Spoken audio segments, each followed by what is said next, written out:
Talafalava, you're locked down to Pacifica TV and Radio, bringing you the best of programming all the way from the South Pacific, including beautiful Samoa.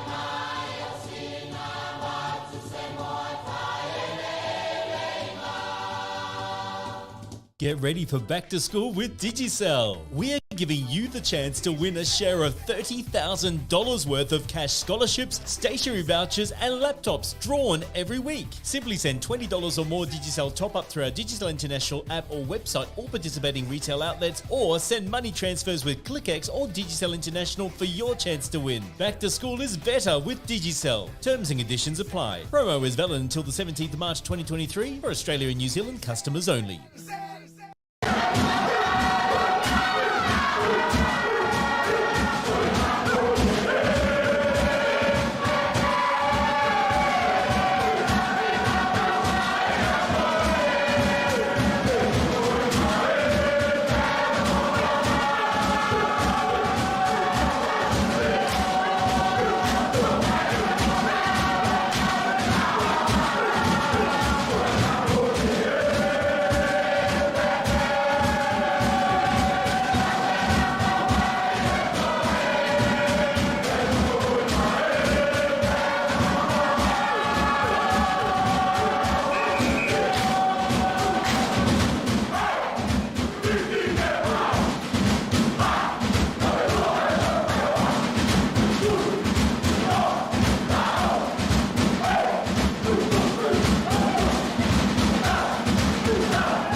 Ia Tokelau e langona lava te hihia kua aulia mai hoki tātou I te ahau tēnei, te ahau lua e te ai hoki ma tātou pulukalame manata muhainga ana kaukana vai nei ke ka watu tātou pulukalame e wea na mahani ai ki tāua I nā ahau lua takitai e haka hoki ai te pikinga ki tātou te mane te langi ki tōna aloha mo tōna anga lei kum hai ai ki tāua te hei raki lunga tātou prokalame hatu hatonga Tokelau e awala te Pasifika TV ma te lechio.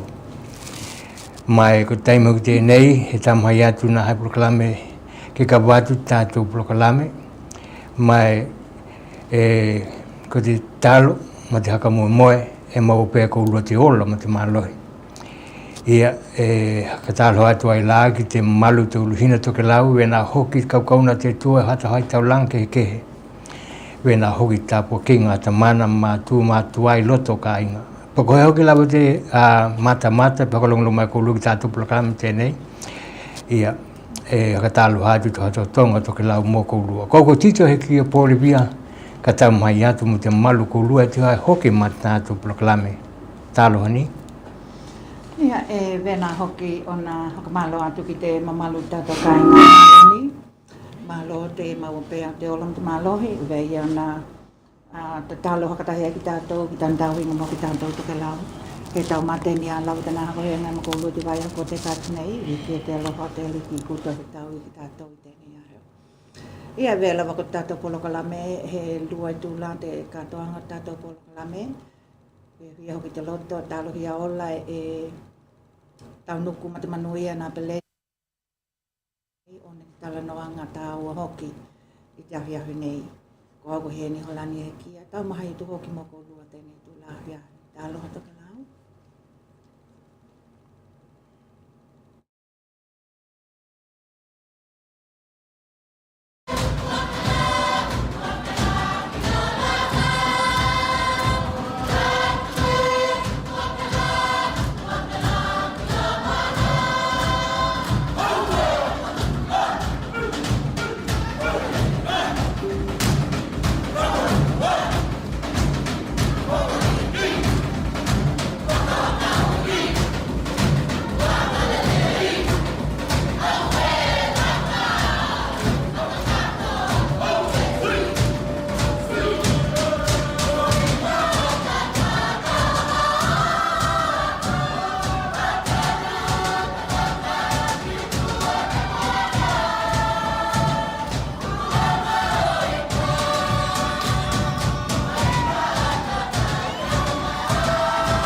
Ia, tēnā te tātou tamā video ke tatala alo ki ai hoki tātou polokalame te ahiahui nei, mālo Tokelau.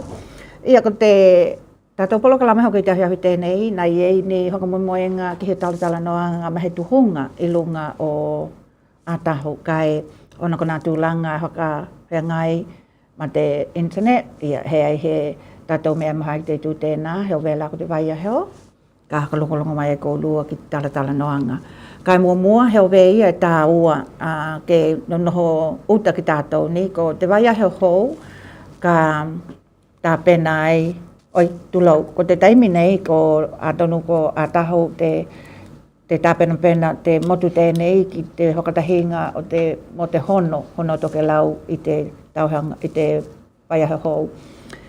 Nā tala noa hoki la ki maua ma te tamana tēnei ki a Lomi Kuresa e tuhi ai hoki mana pihi.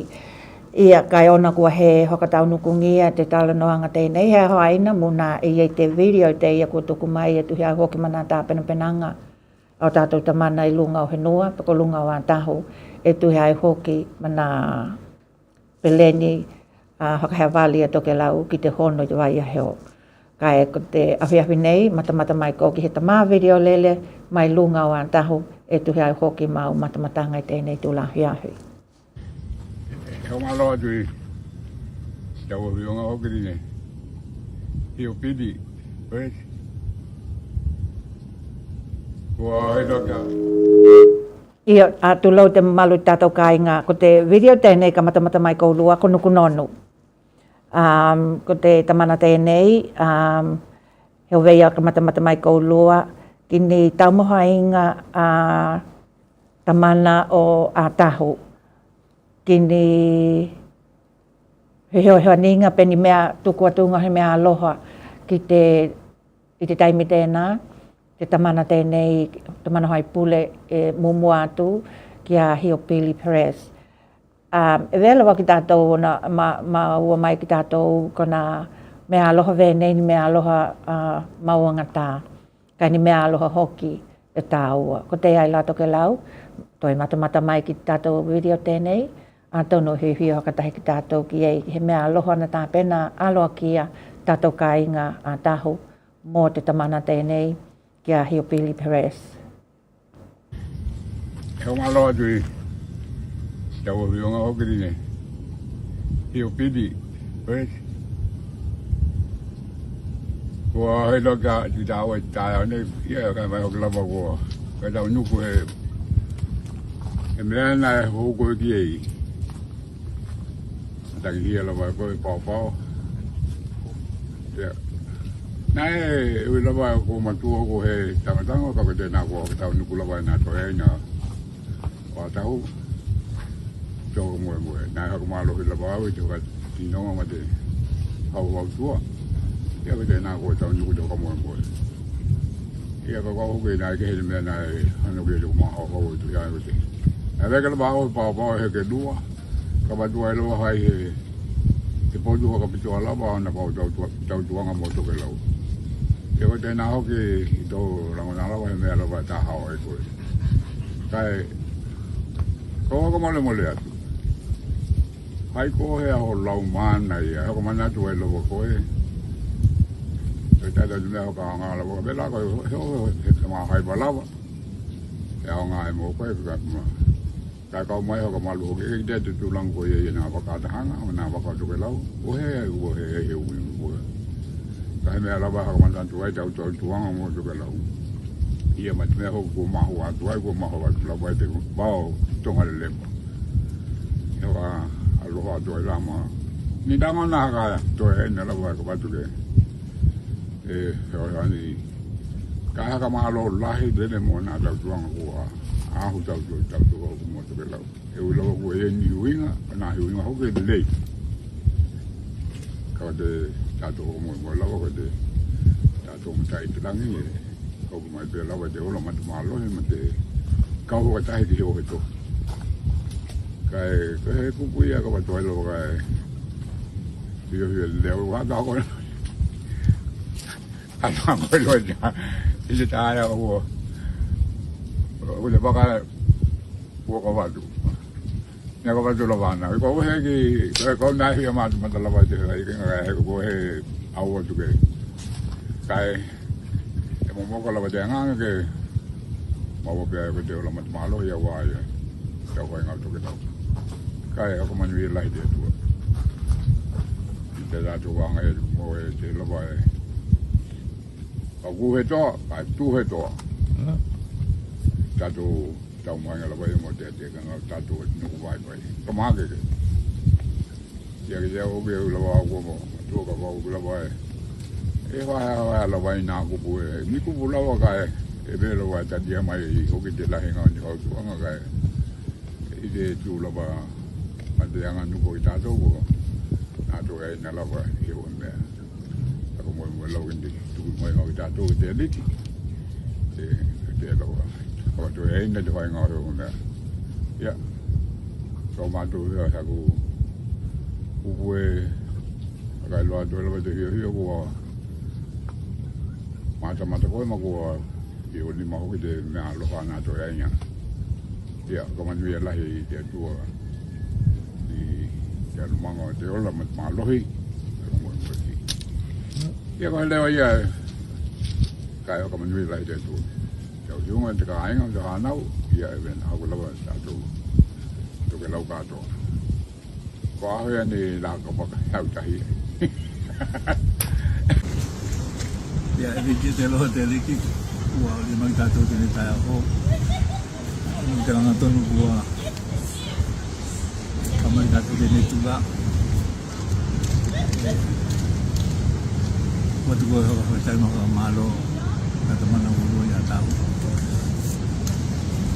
ma he tenu pele wa ta ku te kale hia e ko tu he kamatanga ko he tai uru na mana ka wa he ki lo to ta ba mai he nei ai ko ma hat na treina ma tu mana hai ko ai ma to hia mai tenu ka to ka tu ko de ma to ko he tai ma to ka ina Hoitai ka ilele tu e mtu kotu alku maloko koto haitama tu hai ke meto tino vene ko ka kana go i tai mi mo ko koto he tri alo ko ka hoitai tu ti vi lua ia ka mai hoki he ta tu pa na na matu ka ina ya lo tu e koto lo ko tu mai ki te ta na to lai te ne e ko na puku viki e kola ko te tamote he ai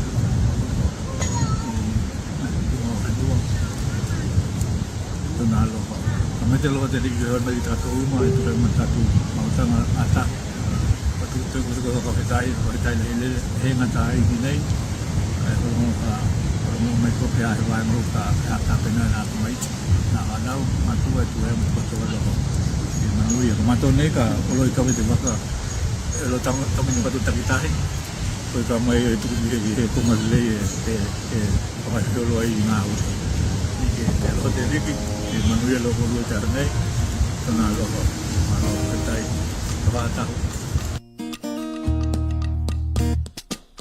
esse foi vale alo esse foi vale moana a fai tapena etulia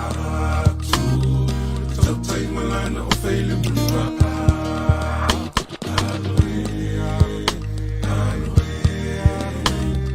tulia tu e fai va tamatane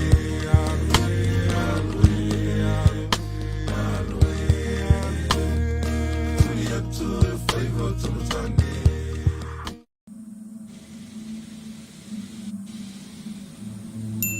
Yo, you're kicking it with the Friday Night Live crew. You're kicking it with DJ One Time, DJ Satui, and DJ Misfit. Kick back, relax, and let's get that groove. Pasifika TV and radio is now available on an app. Download your app today on Apple Store or Google Play.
Ia, ko ai tēnā haka o ngā, nā pehi e nei, nā hātele e nei.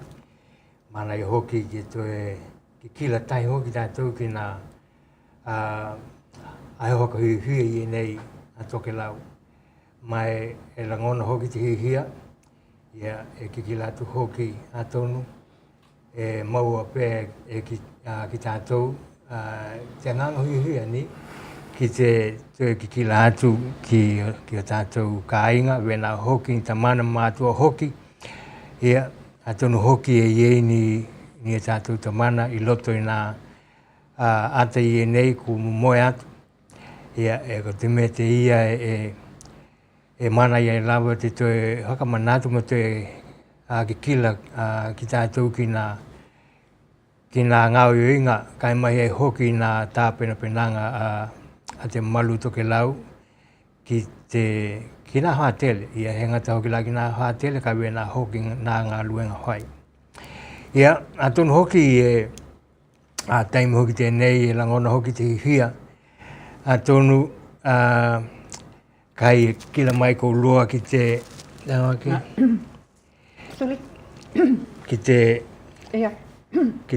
ki te ata tēnei. Ko te ata tēnei nā ka mea loha mai e te uhi o ka te mana tēnei ki a Paraimo Paulo.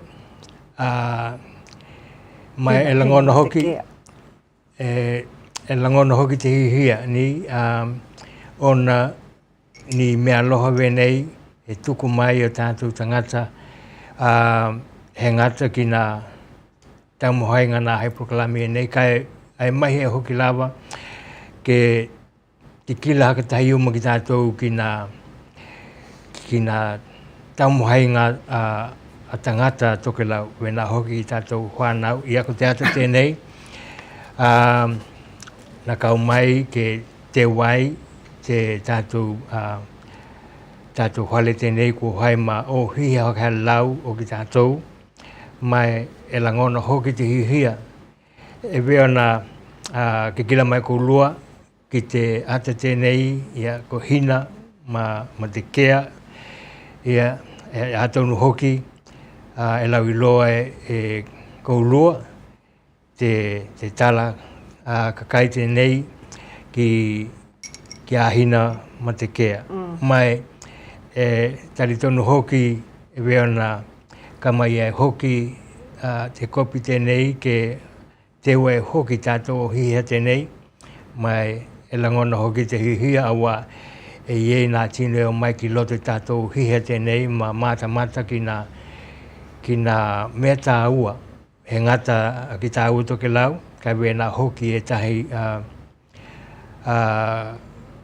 nuku, poko nā whenua hoki kua haka o ngā te ala leo tēnei e te wai e ki mātou nā te tātou hihia tēnei. Ko te meia, Tokelau, ia kai mai he hoki te uhi poko te mana tēnei kia Paraimo, ka he tai lahi ki te aloha ma te anga lei, ke aloha te tua ke we nā na hanga lingi ati tona manuia, ia ma te hakatale ni ngia koe, e tu ai hoki mana ata manai i nei, tonu hoki, kua laulo hoki tau ngā luenga, i te tuhituhinga o nā ata mō te mamalu Tokelau. He tai lahi. Ia, tēnā Tokelau e he mahai lava o nā he tāku atua i lunga i tātou polokalame te nganga haka he taina kaukau nei e nei. Ka ke haka hano pēr ko tātou polokalame te ahi nei. Ua maua hoki hawa noa ke talatala noa ai mahe uhio ki ani whatakuna. Heo vea mana tua mai ko lua nā ta mana mama tua kai mahe tātou kai ngā Tokelau. Nā taumahainga te uhio tēnei tu hea i hokumani. Nā haka hui ngai mai ei nā tāwhianga ko te kamali atu. He ngata ki nā tuhi hoka te tau ki Tokelau na tuhi ala tau tālai hoka tālani te hoka inilihi ia ka vena hoki he ata he te mātuhi hoka pitoa mua tātou hana wako ngani. Taimi tēnei e langona lawa te whiwhia Jennifer, mā lo te whakatahi mai, mā lo hoki te ulu mai ki loto te Tato polokalame tēnei hotohatonga Tokelau. Whakataloha atu mai Brisbane. Malo Jennifer?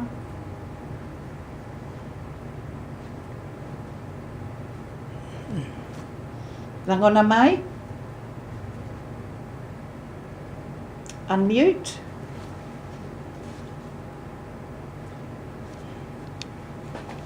Te hakamali atu tātou kāinga.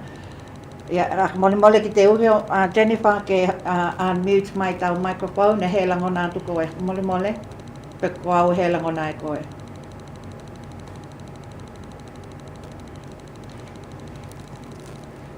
There she goes.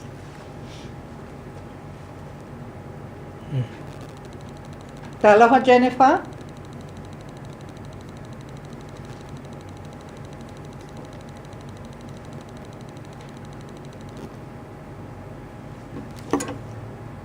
Taloha Jennifer?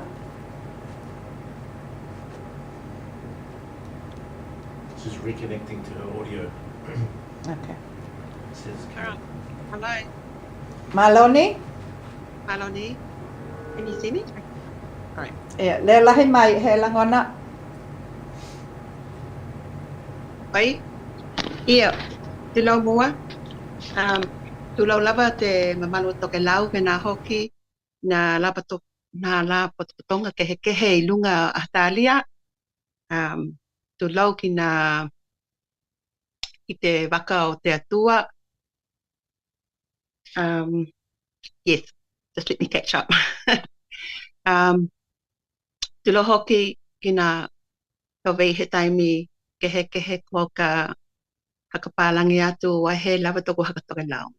Kai tulau lava ni, malo lava ki te koe hiani matito, hakahotai lava mo te awanoa, ua tuku mai ke hoi hoku te mātalo hoki. Maloni Jennifer. E a mai te tātou tau I lunga ki nai Gladstone? E manu e hakahotai. Oi hawali wali te matahanga I tai au nei? Ia.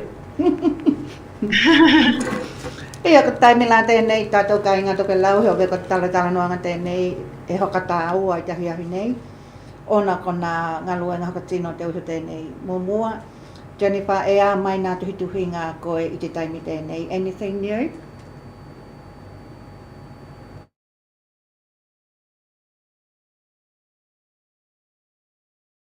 Muted your mic.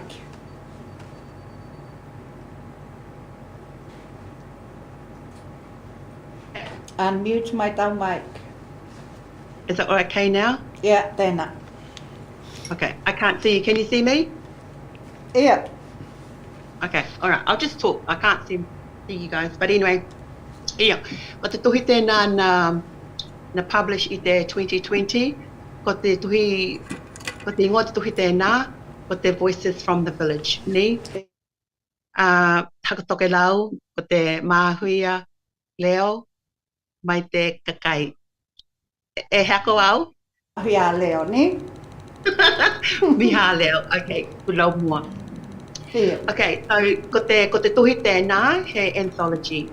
Ko te anthology ko ni tala puku pe ni tala kehe na tuhi e ni tahi tino. Yeah. A group of people, and ni hiolo, I know a new word, poems, ni. So, e hoahuhulu nā tino na print o lato stories I loto te tuhi tēnā. Yeah. Ko nā tino la e mai te Pasifika. Tove e tolu nā tino mai huiti, toku husband, mai tona tala hoki, tona cousin and his nephew.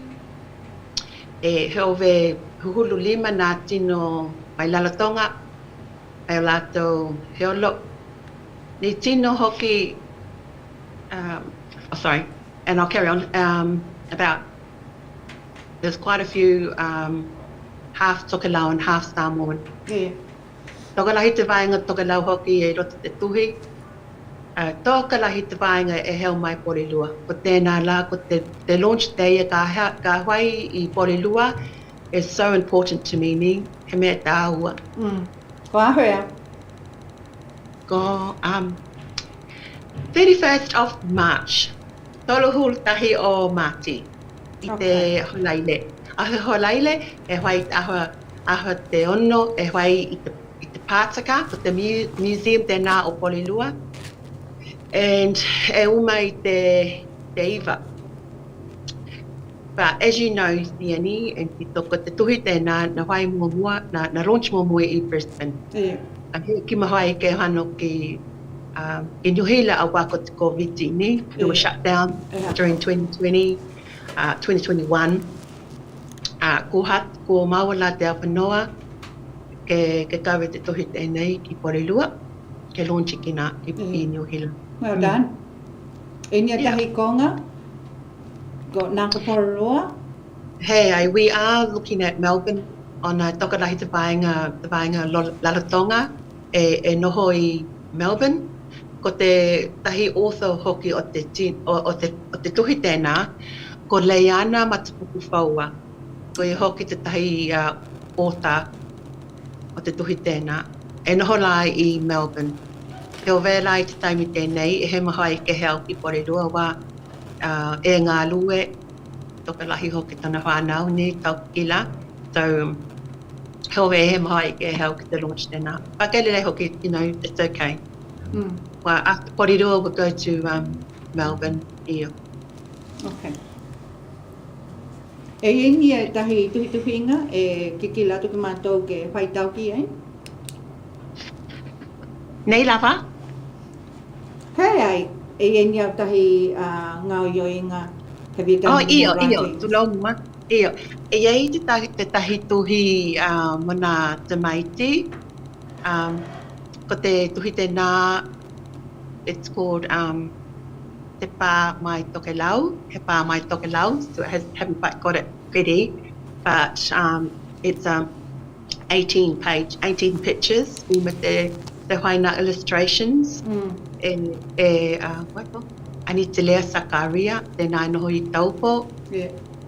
Iyo, te mānaia ko ona ata na tuhi e ia, really lovely. So, Wo e mā hau ke heowe ke pā, close to ngangana Tokelau, maybe te pai ahau te ngangana Tokelau, e mahai ke launch hoki te tuhi tēnā. Iyo. E hoki te tahi tuhi, wohoho ke he tahi anthology, o mā hau, ke whai he anthology, ke manatua ai nā tino na ngalo i te Joyita. Yeah. Lohu lima nā tino na ngalo i te Joyita. So I just want to honour my uncle, ko Ihaia Wharaim Boasa nai lunga i te waka, ko he brother ki tōku tamana. He was the oldest, and I often talk to my uncle Betta about that as well, about what happened, and my other aunties. But anyway, the point is, I'd like to see maybe a community effort, ke hoi ni talape ni heolo, to remember our families i lunga te waka tēnā. Okay, ko nā tuhi-tuhinga la koe, with the writings that you are planning to do on the Joyita ki nā, with regards ki nā kāinga ki tātou nangangalo i te iei ni e tahi ki ki langa mā koe, any other plans e ki ki langa ki e that will be included i te tuhi? Yeah, my initial heart for the Joyita was actually to make a children's book. That was my initial thought. I'd like to make a book about something to do about Ihaia. I understand that he was living with Uncle Tamahai at the time, and he was quite a hard worker, and he had a workhorse that he used to use. And the night that the boat went missing, his horse in the middle of the night started making noises and it was really unusual. It woke up the whole house, that horse, and they thought, oh, something must have happened to Joyita, and something did happen to him. The Joyita went missing. So, I think it's really important to keep memories alive of even the tragedy. We have to tell our children that a boat like Joyita was able to leave the shores of Samoa and go into, turn into a tragedy. It's quite a tragedy. I just want to show you a book, if I may, while we're talking about Joyita. Well, I came across the book anyway, and it was written by a person named Mr. Plowman. And Mr. Plowman was one of the, I'm not sure if he was one of the officials, but he was an Australian.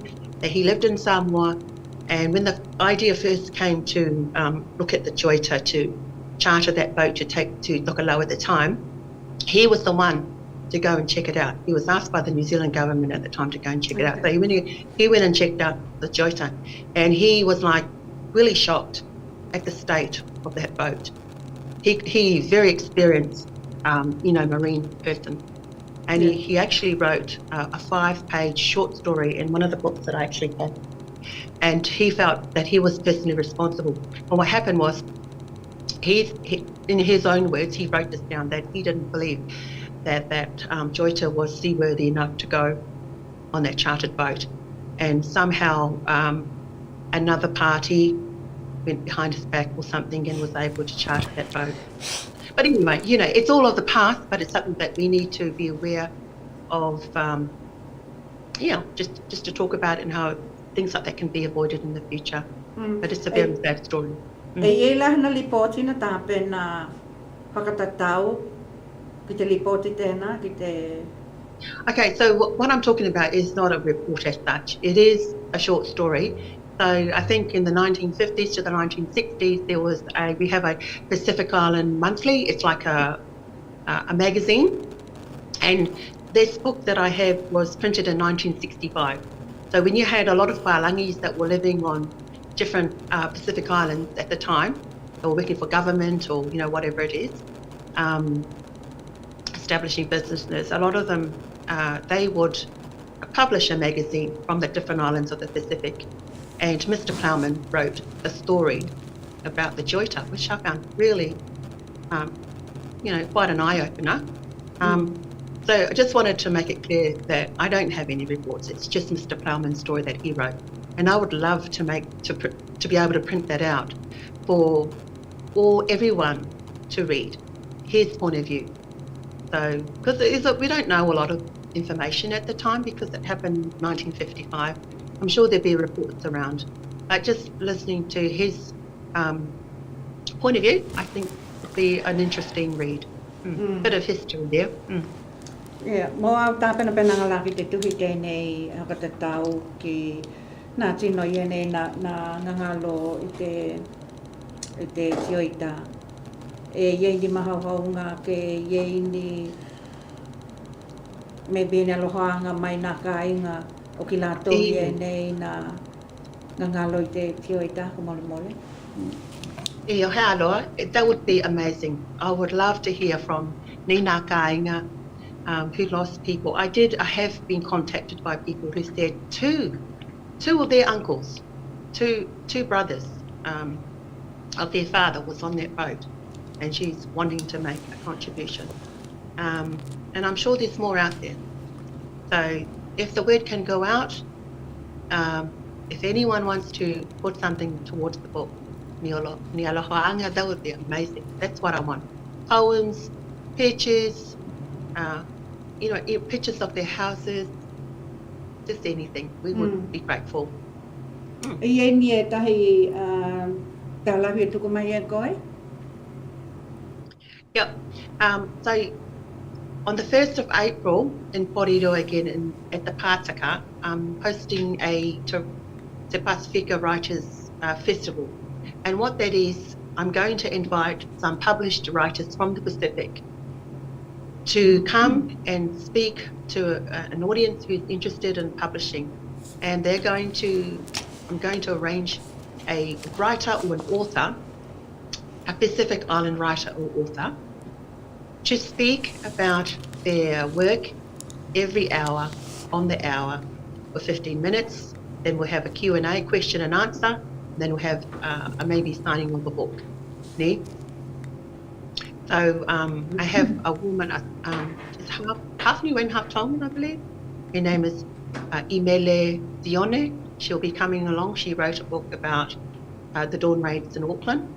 So she'll be coming to share her book. We're still trying to secure Mila's books. Dahlia Malaiulu. She is a publisher in Wellington. I'm trying to secure one of the elders from Atawala, from Atahu. They've written a book, and it's a community book, and it's called Hikuleo. And they've published that book all in Tokelau. So that's amazing. So I'm trying to, even now trying to secure an elder to come and talk to our people about how they were able to produce a book as a community. Yeah. Yeah, also Leo Tuli Salvao is another writer. She's a Samoan writer. She'll be coming to share. She's from Porirua. And there's also another speaker I'm trying to secure at this time. So the Te Pasifika Writers Festival is about trying to engage all Pacifica writers to come together to share with the local Pacifica community so we can be encouraged to write our stories. And that a lot of our stories now, you know, our parents have passed away and they left their stories with us. And if we still got them and we're not, you know, sharing them or publishing them, you know, it's a bit sad really. But yep, that's what I'm doing. Okay. We all know it's storytelling in Ngā Tuhituhinga in comparison to Ngā Ata Tīwhanga. E iei ni luki tau e hokahoia ngai mako e ki te tau mawhai ke kalanga ki Tokelau ke o mamai o hia poti nā mahauhau ngai e nei.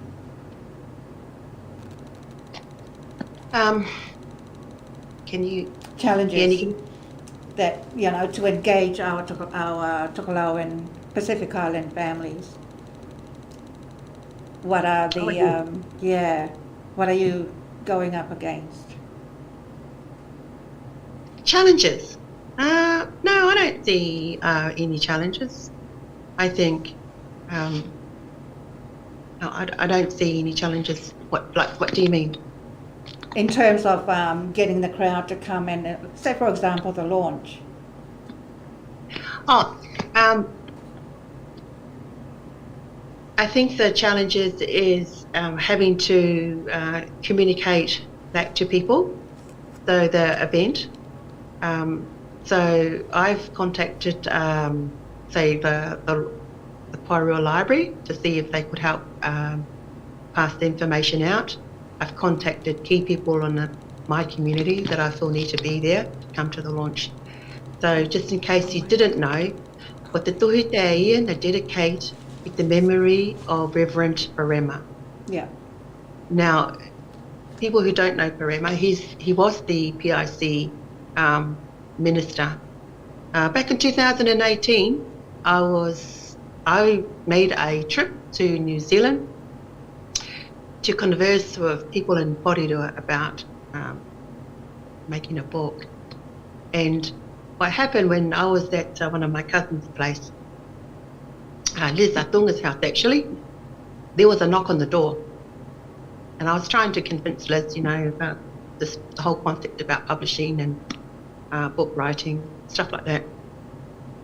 She asked me to go and get the door, and I went to go and open the door, and it was Parema.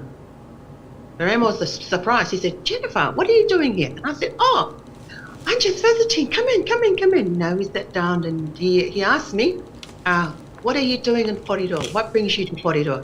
You know, I had to be straight. And I looked at Liz. Liz looked at me, and I was like, "Okay, you asked." So I told him the truth. I said, "Parema, I want to look at making a book, but I want people to be able to to jump on and write their stories.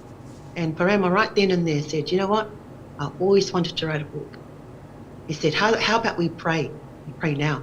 And I looked at Liz. Liz looked at me and we're like, oh my gosh, you know, he was sent. He was sent.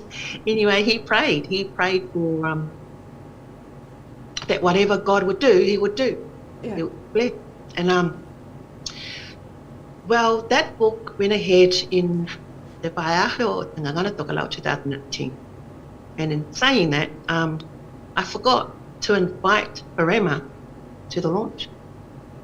Honestly, it was such a busy time, you know, with everything was focused on, you know, Ngangana Tokelau and, you know, the vehi ko te taimite, and I was just, you know. And I, you know, we had the launch, and then when I got back to Australia, I think a couple of months later, I was trying to, you know, you calm down and you think, oh my gosh, you know, all these things happen. So I felt so guilty that I didn't invite the person who sowed that seed in prayer for us, wasn't at the launch.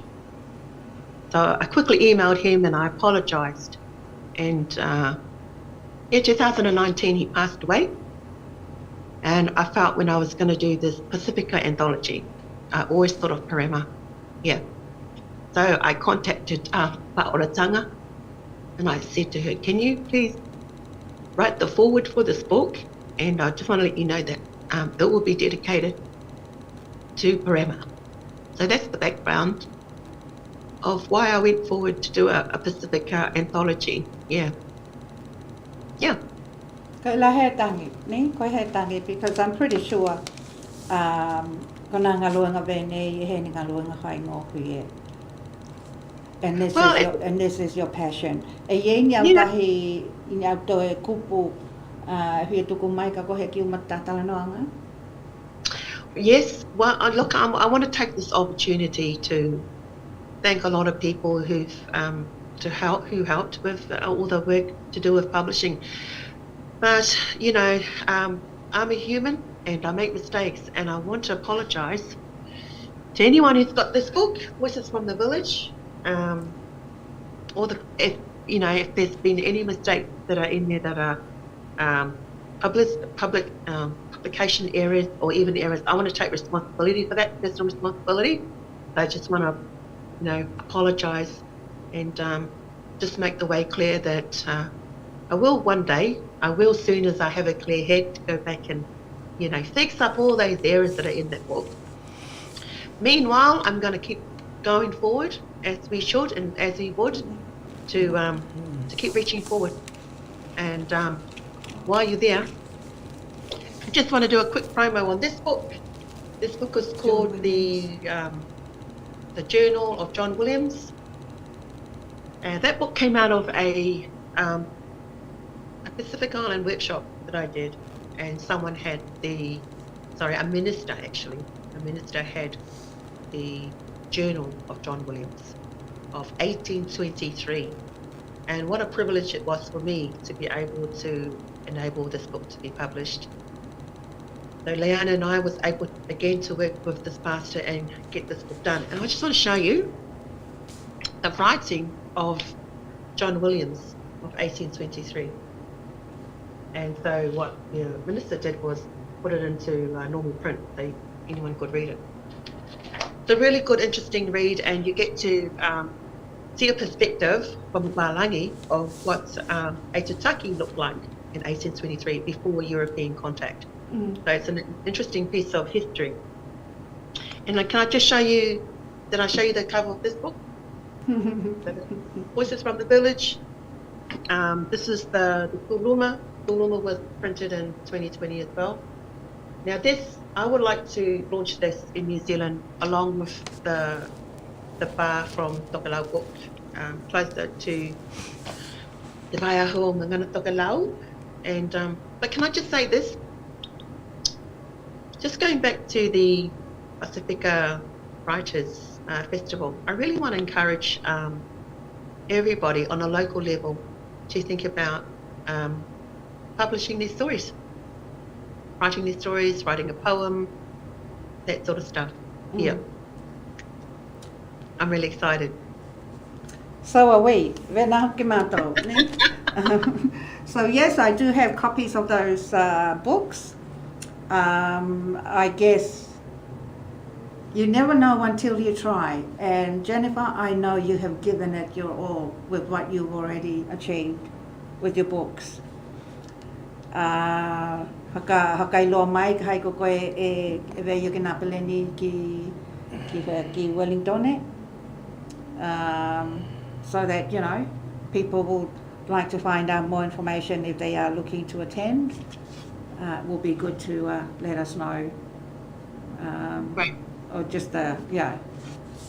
Kailo mai lawa nā peleni mo te ate nā kai ke hai ma tanga ki atu ia tātou ka inga Tokelau.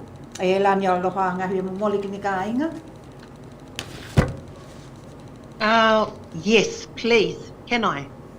I just want to send out my deepest condolences to Nila and Euluaki. Mana mātu hoki a hoho malau. We just pray that the Lord's blessing will be upon you guys as you prepare to celebrate and farewell our dearest, dearest, dearest cousin brother, Imona Wasani. That's all I can think of at this time. And I hope that everyone who's flying to WA, to Perth, I hope that the Lord will grant you great travelling mercies as you fly back to your homes as well. So I know there'll be lots of people flying to Perth. Ne? Just some alohangas to the Wasa family. Yeah. Okay, Jennifer, ka hai tai lahi lere ni. Mo tātou ka inga Tokelau, tēnā la kua kalongolongo mai koe ki nā peleni whakatātia i nei ki ni tuhi launch. E te uhi tēnei ki a Jennifer, i te haitu o Wellington, ia wēnā hoki mani ki langa mo Melbourne, te hatolu tahi o Māti ki Polilua. But for the time being, but the 1st of March, the long. There. But the 1st of April, the Pacifica Writers Festival. Tulau, taha mua o Apelila. Tulau nei, tulau Jennifer. Hai tai lahi mo te hai nei. Lawe loa ola. Song for us, for our listeners, please, viewers.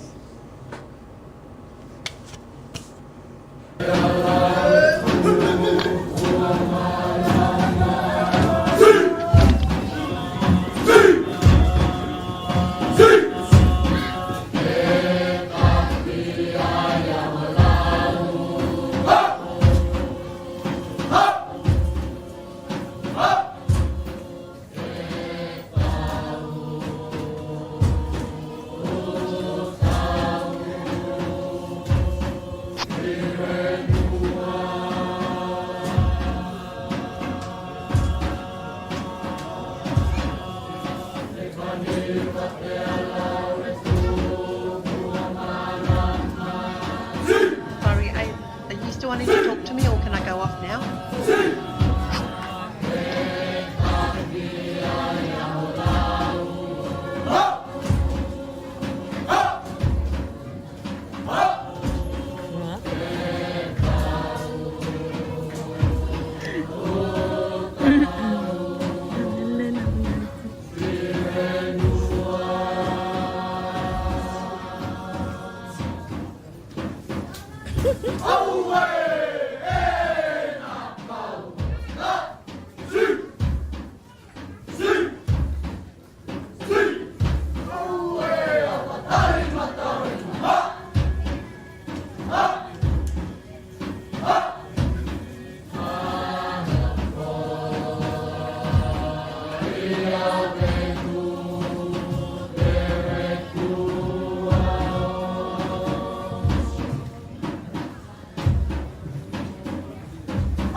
Jack's Cafe's barista-made iced...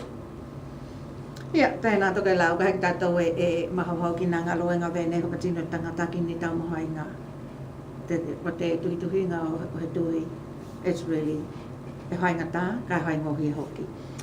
Ko ki mau ki lahi tahi tū, peo veia e te tau hoki na tala noa, pe hoka tala noa hoki te matapuku tēnei, pe hoka tatau ki tea, ki ni uhila ni, te mena tū ki te North Island, i te taimi nei, hea ko lopu kwa i hihui ngā kau pōpō, ki nā tino na ngalo mai te hua, pe ko te lolo wai. Ni te iana hakai angai ma Auckland o ni uhila hoki, i te waiha ko te katu nei.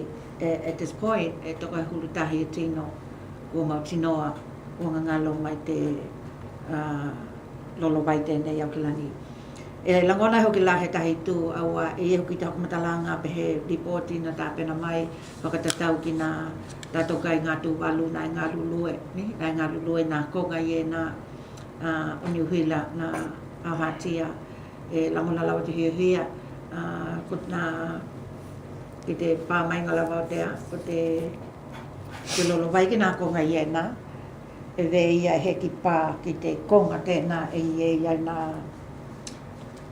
na apo, ni hatoa ngā apo e tali tono hoki te anganga vei hoki hei tino na haina. He ngatai tēnā vei nā hoki la nā ka inga tonga nai ngā lulu hoki he tahi konga he ki maua he lipoti mau tinoa kai vei lawa hei e ni hoka pōlenga te tū tēnā. Kai ki tātou ki kila ki nā konga nā hatia vei ko Brisbane, Hastings, Apia. Mana tahi konga i e nāia lala mai ai o tātou kai ngā Tokelau, tāluhia ola ko koulua, e malolohi tāluhia ola hoki, e heki hoka kino lahia nā pale o koulua, e ki te atu lele te hoka aloha ma te whakamataku tino o te tūlanga na pāki ei i niuhila, ni? Ki te waiho o te katu nei, tuhea hoki ma te lolo vai tēnā, ko te hoa lahi tēnei ia, te teine tēnei ki a Gabriel.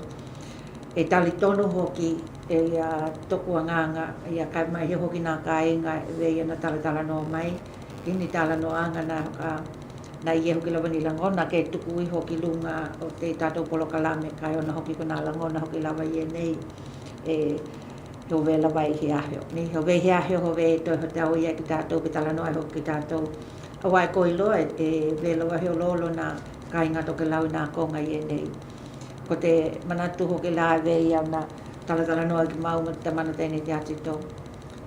Iki nei aho tālia, ni, nā hakahoenga hoki mātou mani lolo vai vei nei, te hokamata ku tapu te kilātu. O ai hei ngata ki nā lolo vai, kai i hoki he taimi kua māui atu tea, te lolo vai i nā haitua o ki la, he konga o ki la, ni pako tauranga hoki kai tutupu mai ma te mahui e. Ko te mea e whia e hoki he tahi tū e he ki ai nia, ni hei e no haka kinonga lahia o te mahu e tēnei wea nei e. Ka veia ki nā kāinga ta mana mamātua i lunga nā konga i e nā hātia pina lolo waia i te waia ko te ka e mahau hau aloha tu mō koutou. E tali tonu hoki e tū mau pēr te olum te mālohi he ngatai tēnā e manatua tu hoki koutou i nā tālukeanga ki nā hakahui tāuli e nei kua hakahui ngai makoulua te tū tēnei ki ni hakakinonga nā lolo vai e ne pako te lolo vai tēnei e vea haka aloha e hoki ki te tokalahi hoki o nā kāinga ko heki pāmai lawa nei ko heki ai lawa heki maua lawa ki lātou te paoa mana heo nenga te tauna maua ai. E o aloha atu ki mātou te tu tēnā ni. E koe loko toku heo ape i e hana tālahi tuku atu. Io, tonu Tokelau e kila atu lawa mo takano noa ki te tūlanga e iei na me te tupu te lalangi. He nā ko au ki lani, au te lalangi kātou ki nā mahui e wena hoki nā e tai konga te lalangi ua mū hoki nā hale ma te lahi o nā hale ma nā whenua kua haina ona kona me ene vene e te tupu ni I te laulangi. E tau e hoki lawa ki tātou tātou talo pea, ne? Tātou talo pea ki tona loha mo tona lei, ki te haunga le mū ki lātou I nei pupuangia, pupuanga I nā tūlanga uma I nei. E weho ki lā ki te ki lātou hoki ki te ahoe ma ahoe tangati I nei kua ngangalo I Turkey ki te mahuie na pā ki te henua te nāpu, te nuku te nā e rangono ki lawa te aloha, te aloha ki te toka lahi o nā tino kua ngangalo, ko he oti ki nā mei nei te tupu, a tonu e te ho. E te ho hang mai lawa ki te kitāua Tokelau ki nā nohonohonga ki tātou. Ni a lawa ni I tūlanga I te tangata e te tau ke lawa ke manatua ka tātou koe he taimi puku lele te ki nei ki tāua. Kai tātou I tamuhai pea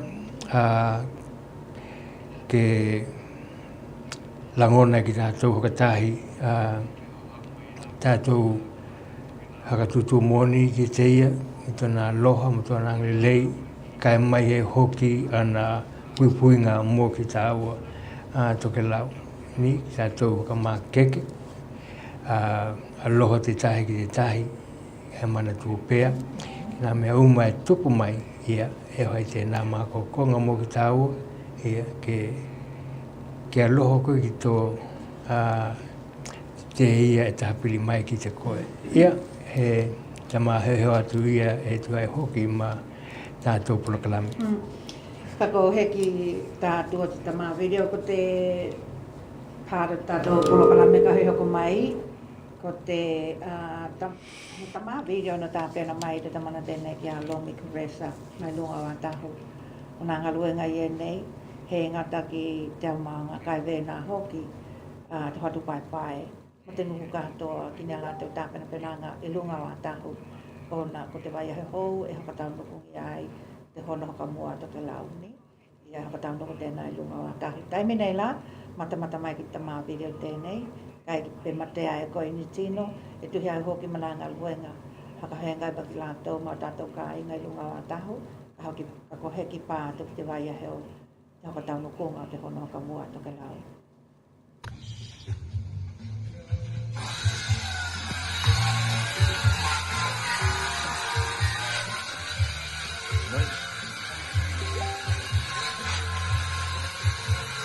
O ka muda te reo hei nāna hoa ado.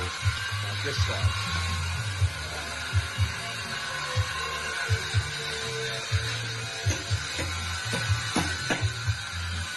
Aina noa tāna, vai. Tala, ko hotalia, ke lele mai ke kore a tō mea hoi. Ko kala mea hotalia. TV. Hai tala mai, nea tako e hai tala.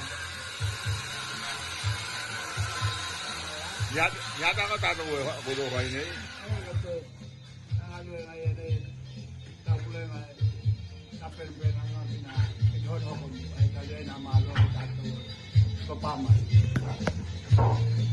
Ele ni ngalu ngai hoi tala.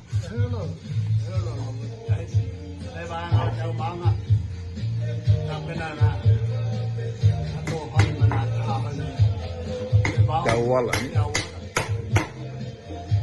Mana hale lawa de malo ni ma hale de nuku ni ato mala ko mana ele bero le te kai tai ni mana ida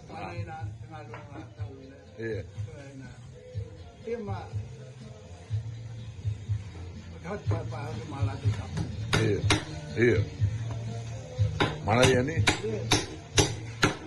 mana ya igine kita ko la Iya, o tato de ko tala.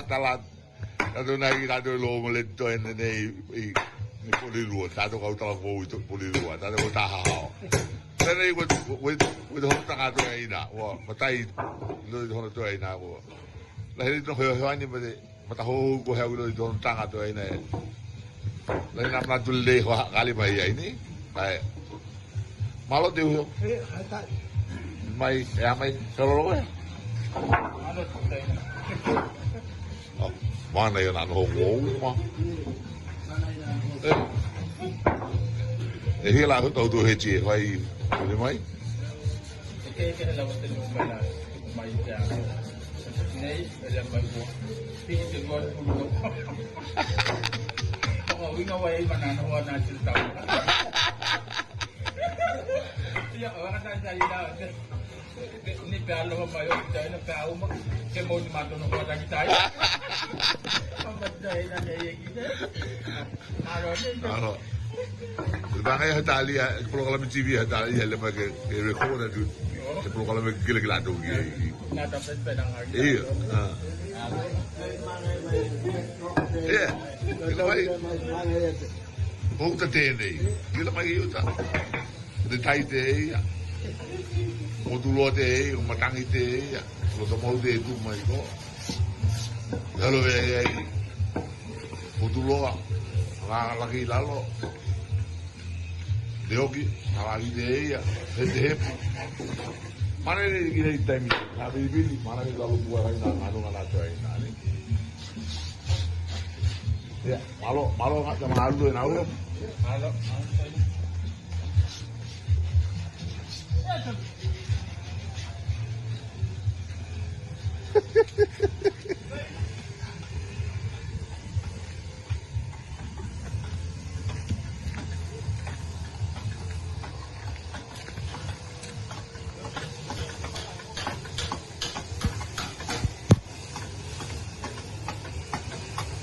Kelly, kalau me hetalia, ciri hetalia le mege, bukan kau tu watai, gila tahu gie, ciri Pasifika.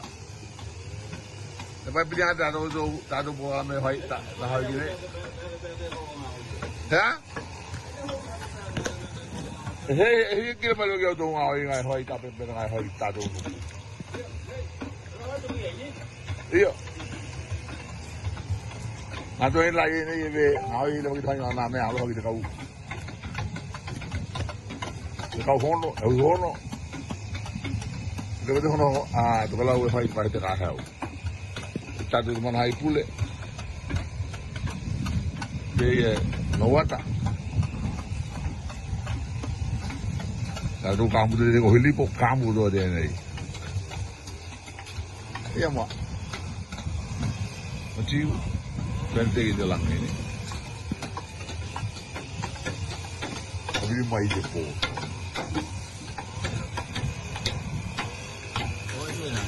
Oke, foto ngatu kalau. Tapi di mai gitu, ke rekod video di minggu tadi sekali ada hoi ini. Lihat lalu pulang mitaya. Mana betul ke? Mana deh hoi mai awal, mai awal mana ni awal.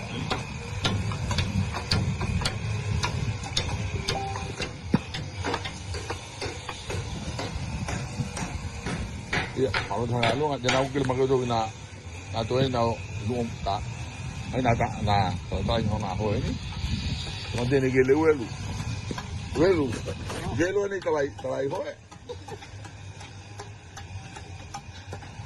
hoi ya api ko,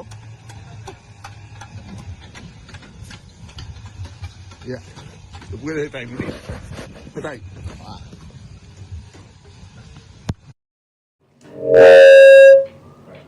Ia tato kai ngā tēnā ko mata mai koutou e lakona lawa te hui ana ko te video tēnei he video hou te tai au nei e vea naka longo tuai ki tātou ki te tamana tēnei ki nā tau moha inga ke hokatala noa ni nā tahi hui o ke lātou i e nei ngā mihu e he tai ko te manatu mawalonga ke ki tātou i lona mea te tupulunga he noa in terms of nā polokola me tāpena ki tātou he koe loho ki laki toku hioa ki a tito e tu hea hoki matana ki la tu pe hui hano ki toke lau taimi nei ki nā hoe mana lau mana no hoa i e nei tāpena te amanga te Ia te halo te mana ia ni te mana i te kila tu e wea nakalong no mai te malu ko rua ko te ata te nei na puke mai e te mana ko te uho te nei ki a lomi kuresa i lunga o atahu i te tai au nei mai e langona hoki te hihia ni e ki kila atu e hoi hokatahi hoi he alohani hoki la tu ngā luenga ma te hoka moe moe ko nā mea uma po ko nā ngā luenga uma e hoi ki la tu ke hoka leia e hoki ma na hao ni atu ki te hono tēnei i lunga o atahu te honga mai hoki ki tātou ia ko lewa hoki te he ki kila ki ni tamana hoki e haka ao ngā nā toki ni nā mea talatalai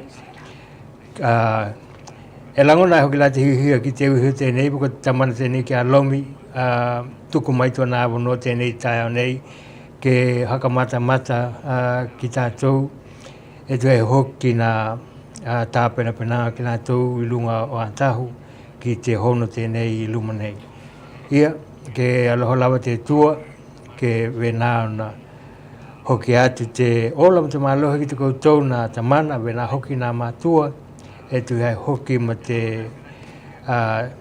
tāpena atu koutou i lunga o atahu ki te hono tēnei i luma nei ia he ta ma tala tēnā haka he tai hoki tu hei hoki ma te tātou proklami ia ke tuku atu ki a lawi loa ola ke hakaua mai tātou proklame mole mole.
hianga la vai nei ona hainga hatele ni.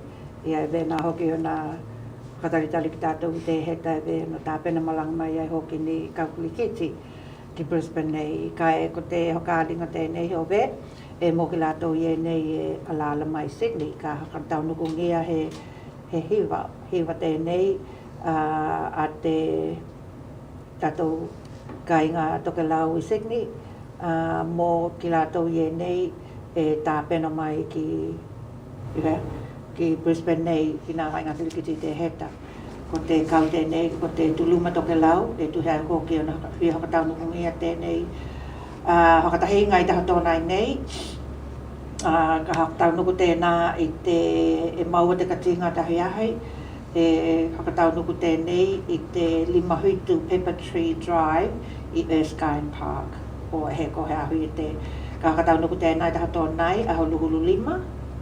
Mai te ono, aha te ono. Ki te taimea tapuni ai o te ulu ki loto te kilinga heoheaninga tēnei e tuhea luhulu lima tāna. E me hoki la lei ai he ngata ko te mohi kai mālie, vena hoki me te mea kai, peko te katinga, ka haka... Ve hoki e mahai o nā kuku atu lawa te ea, te mokomoko atu tino ni, ko nā tau mahai ngai e nei ka ke lawa tāpena I hoki I tau malo peko ki lātou e nei te tuluma Tokelau, ve o nā tāpena alo ki mai ai ki Brisbane nei, I te e heta. Tito?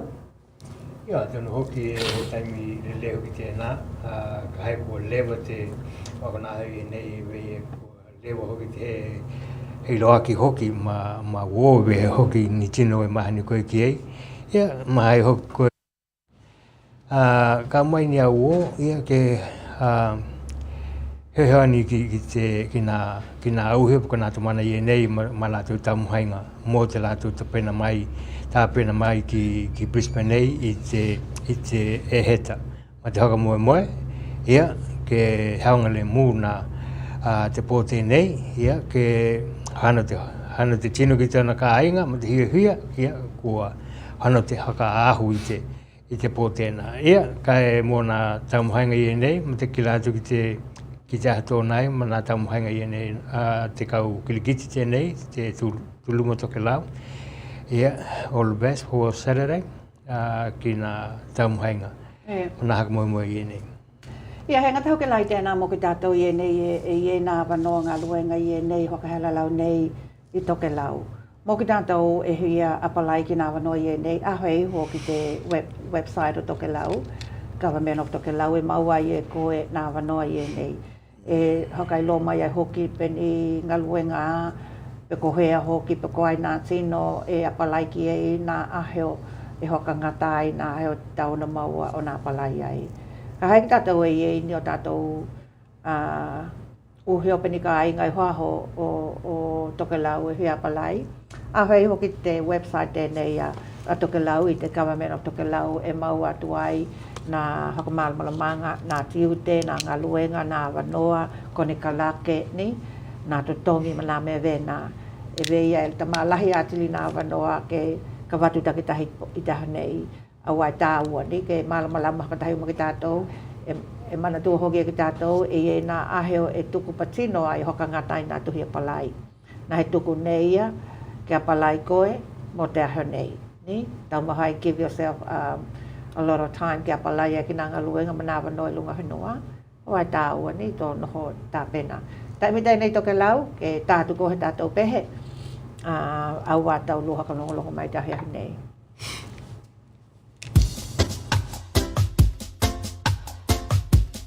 What about now? This be the creation story, man. From the Polynesian island of Tokelau. Yeah.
Tēnā Tokelau a tonu mo ki tātou I kinei ni I Australia peko ni hui la peko hea lawa.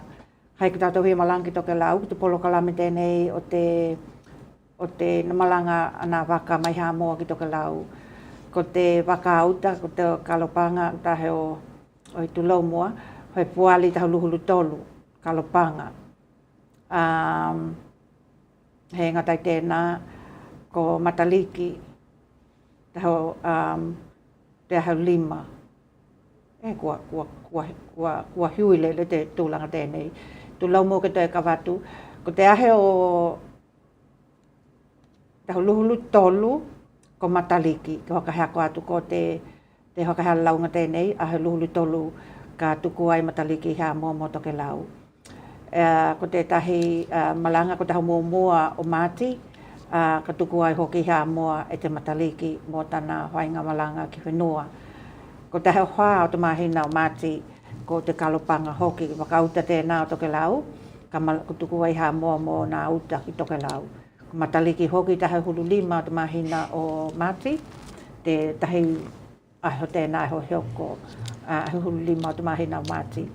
Ko te kalopanga hoki aho hulu hitu o te mahina o Māti, te wakauta tēnei Tokelau, ka tahi ai la, ma te tahi malanga a te mataliki taho luhulu o te mahina o Māti. Mō ki tātou e malanga ki Tokelau, e tuhi ai hoki mana aho iena kua taku atu. E iena taimi e mahai ai ke hiu I nā malanga, ona ni polo kalame veia kai e ni tino tawale kau mai ki hea moa. Hau veia e te tau na tātou na houta ki te tūlanga tēnā wa he ka hai e he tino e hui hoka vili mai ki te hale mai I hea moa, ko te atonu e hiu I te malanga te waka. Kai mō ki tātou e tāpena malanga ki Tokelau, ka hai lawa ki tātou e no houta ki te tūlanga tēnei, tālo hia e he hiu ia ni, kai ka hae e ni hiu inga ona ko te tū tēnā, ke malilia ki tātou te tū tēnā ni. He ngata huki lai tēnā, kai huki lawa hia mautinoa tonu e koulua nā ahe o nā waka. Ka heo taki tātou hia I Apia, lua o walu lua lua, lua o walu lua lua, pako te lua o walu lua tolu. Numela tēnā te telehoni.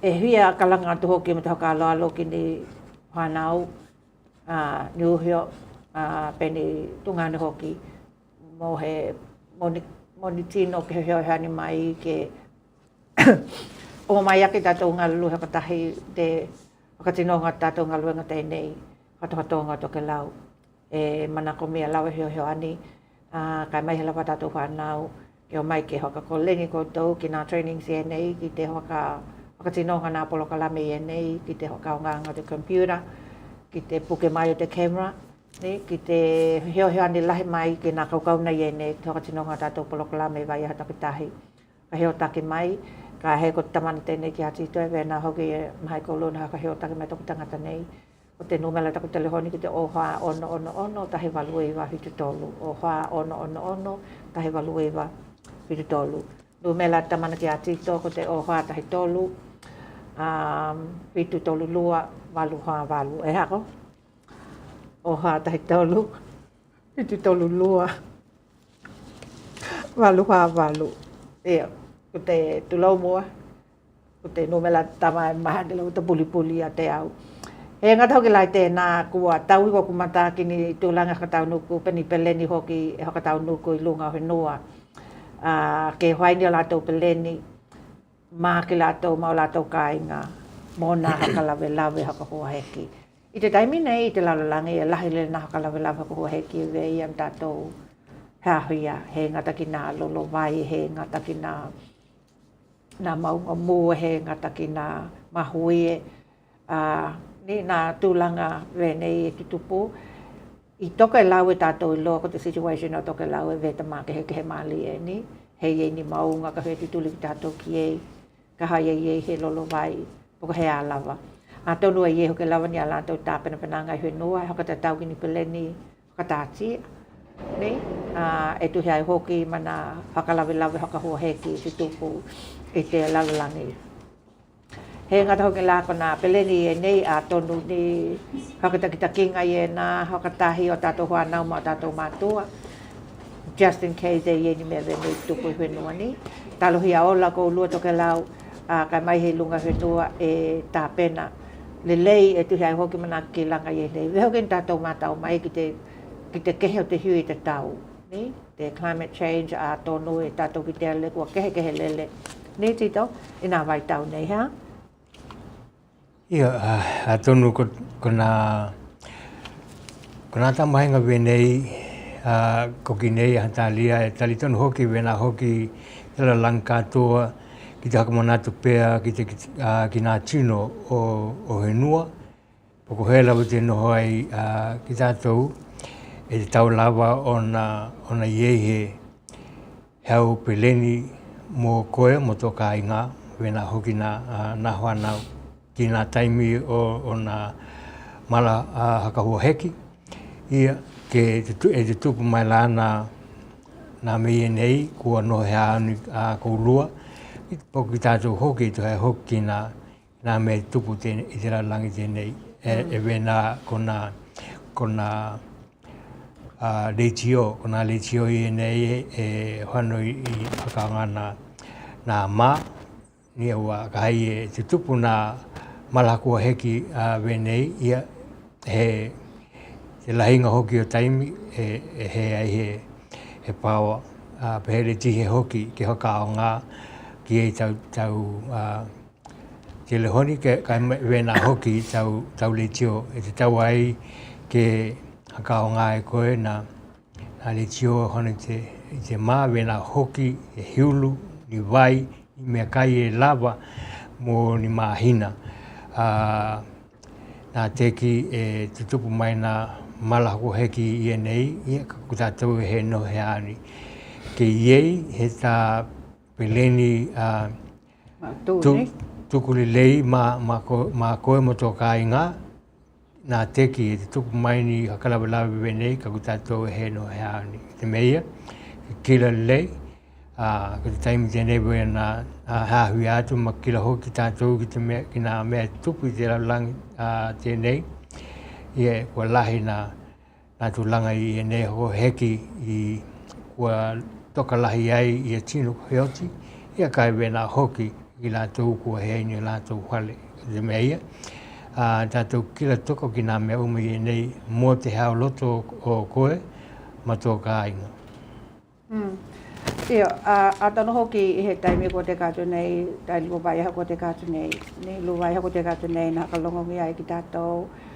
Te talahona noe haka te tau ki he tamana he tō ngāne, ki he ataliki, yeah. Tamana tēnei ki a himona poahea e tu hea hoki ma te kalanga te oti. E haka tu loa tu ai ki nā kāinga, ke tuku atu ko nei, e wea na haka tino mai, haka iloa mai tātou kāinga tēnei i Western Australia. Nā tāpena penanga haka te tau ki nā toi hea ninga, ka ko heki tuku atu tona tino ki te konga ka haka moe ki ei ni. E wea na iei ko te hatohi te vai aha nei, ka haka tau nuku ai, nā ki langa ki te tū tēnā. Ka wea i te taimi nei, e uilawa na e mataloa na hitu ko i whakinga, ma te ilalo te tūla hono, i a tonu tūlanga iei nei, ka tau na haka tino, o na ko te tūlanga na pāki ei. Kai ke ka wea ko toku leo, ke momoli o ko atu ai ni whakamai henga. Toi momoli atu ma toi momoli atu ni whakamai henga ki te uhi o pako te mātua tēnei ki a Nila, te ataliki tēnei ki a te uluaki, ka mai he nā mātua o himona, vena malanga mai ai niuhila i a te tamana tēnā ki a hoho ma malau. Himona ni e vei au na whakahenga i ai hoki ki tātou ma te apōli tēnei. Kai mai hea tātou ka i ngai Perth. Ke aloha pēr te aliki, ke hoki atu te loto hakamaha na hana, ma te ono hei. Ona ko tāna pule tonu. Tātou māli le ona pahula wate me tēnei, e whakatau nuku, e pāu malele ki tātou ki ei. Tito? Ia, tonu ko he taimi hoki tēnei, ona ko nā tūlanga i nei, ko nā mahutanga ni kua motuhia, ona ko te malanga te oti. Ia, wena hoki la ki te mātua o Nila, loa. e tali tonu hoki ko te ataliki tēnei po te uhi o tēnei ki te koulua. Ia na e mana i hoki te kila atu ki nā mahutanga ni, ko te mehia e tali tonu hoki. Ka mihia lahi lele e koutou. Te ataliki tēnei, ko te hu tēnei ke himona. Ia he lahi hoki, pe he lawa hoki ni kupu ka watu ai ni te nganga te hakamahana ki te koutou e tu ai hoki ke te tōke hea o te uhio i loto o te kāinga. Ia ka taimi tēnei, ka kalongolo mai koulua ke tātu pehe, ka kalongolo mai koulua ki ei. Ka ko heki tā mai te pehe, hove hoki i toi hokamana tu lawa ki te koulua i e nei e hui apalai ki nā wanoa i lunga whenua. Ke kikila hako i hoko ki te website o Tokelau, Government of Tokelau, e mau atu ai nā ahe o te tau nā palai ai koe, hoka ngata ai, nā ngā luenga, nā kone kalake nā tūlanga ke he wēnā, ka hai ko lue hui a palai ki he ngā luenga.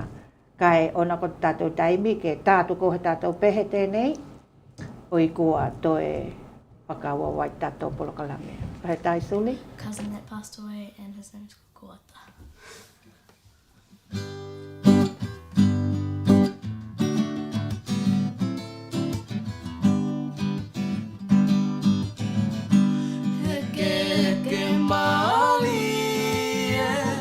Taku pele heke mali heke mali taku pele heke mali tahaki taku pele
Ia, heke maali e taku pele he aloa, vela vai no he tau i tonu lawa ni te pehe tēnei ke momoli aloa ki atua i nā lohoanga tātotonga Tokelau ki te kāinga haka noa noa.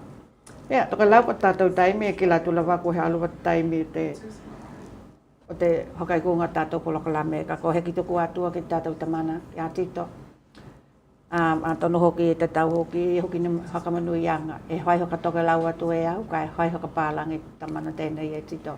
Nā hakamananga i e nei, nā hakamanui-anga i e nei, e mō ki laua i e nei, e tauhia ki laua, ma tau ki langi e tātou polokalame tēnei, pe ko te Pacifica TV laua i e nei, ko te katoanga te huluha tauhianga. Katoanga tēnei huluha tauhianga tālu o nai i e te la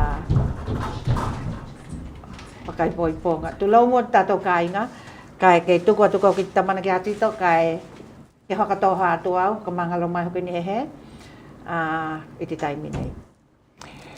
Ia, halo Tokelau e lahi lau te hia mahuta, ki te koulua e tu he hoki mana kaukaunanga mō tātou proklame e tālo hia.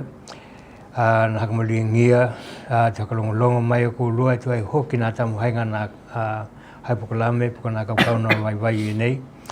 Ia e wena na kolongo mai te malu ko lua tu ai hoki ki hakumtalanga hoki taku heo te nei nia lawa ni he nia lawa ni hoka he tonu i te kuwatunga te tātou pokalame. Tokelau ko luke aloha ma hakamangalu mai ko e nei kauna vai. But before we go, I'd just like to wish very happy anniversary to Loa Ola and the wife Toa, late. I 14 hope. years. 14 years is a long time. So wish you all the best. And I hope you fellas will have another 15 or more lives together with the family. So from Patonga Tokelau, wish you all the best and happy anniversary. Kai wena hoki la te mamalu ko lua na mata pakalongo mai ki nga kaukaunanga te ahate nei ia ke e loha lava te tua ke wena na hehani pēr te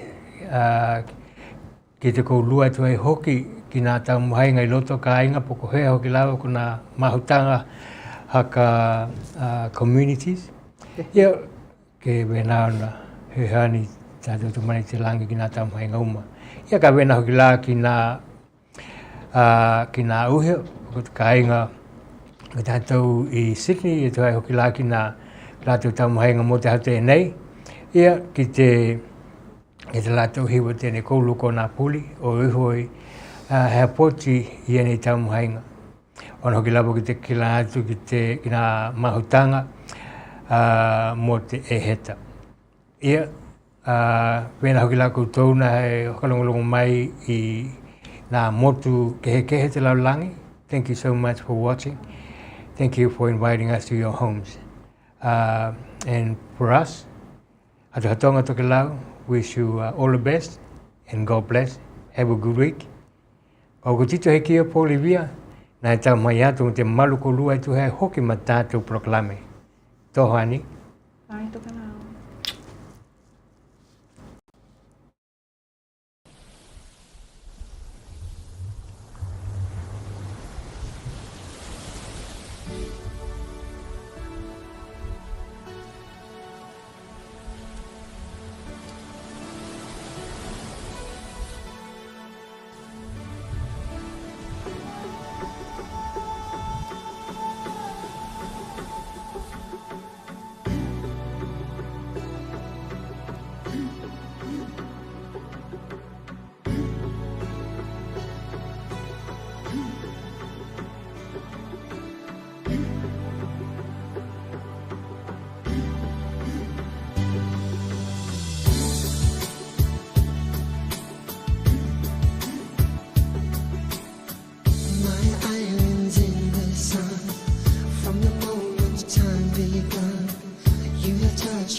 home for you and I don't hear our dreams time. There's a new wind blowing. For God is on the wind.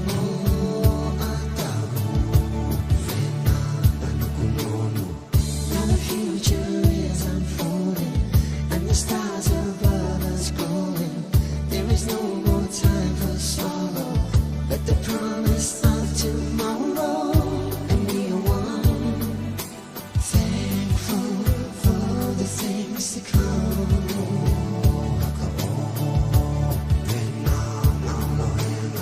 And all the nations they will see when they look upon the people of the sea.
Puipuinga o koe mai nā hakavalea, e lahi ai tūkai ngā hakavalea.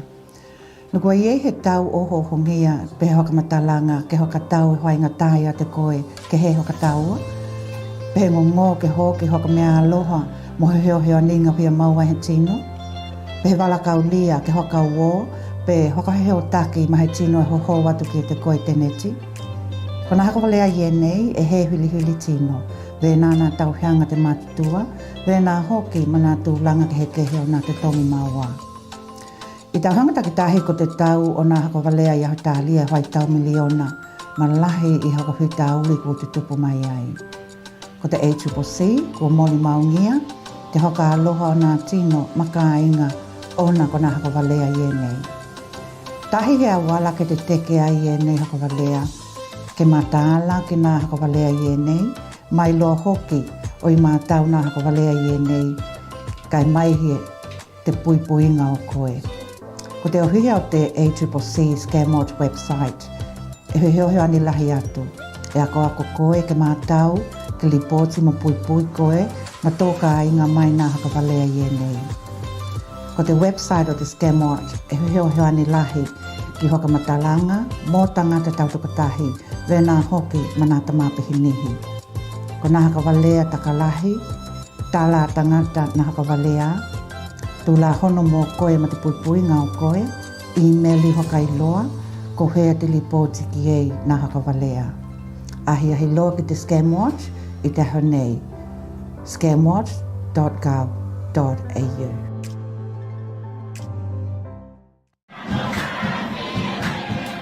Whakatalofa tuki a koutou katoa. Former Tuvaluan Prime Minister, Enele Sopoanga once said, if we save Tuvalu, we save the world. Pasifika TV and radio are on the lookout for innovative and creative minds to help save and shape the future of our Pacific through programming, technical experience and exciting community developments through our multimedia platforms. With a dynamic team of over 30 volunteers across Australia and the Pacific, we contribute in our spare time to a vision that includes bringing a Pacific perspective, shining a light on our culture, our spirituality, our language, our people, and our stories. If you have a skill you'd like to share, a passion to build, want to add some work experience to your resume from home or in Brisbane, then we'd love to hear from you. Fluency in a Pacific language is an advantage, but not a necessity. Share your idea and let us know who you are by Facebook Messenger or email pacificaonair@gmail.com. If we save the Pacific, we can influence the entire world. If we save the Pacific,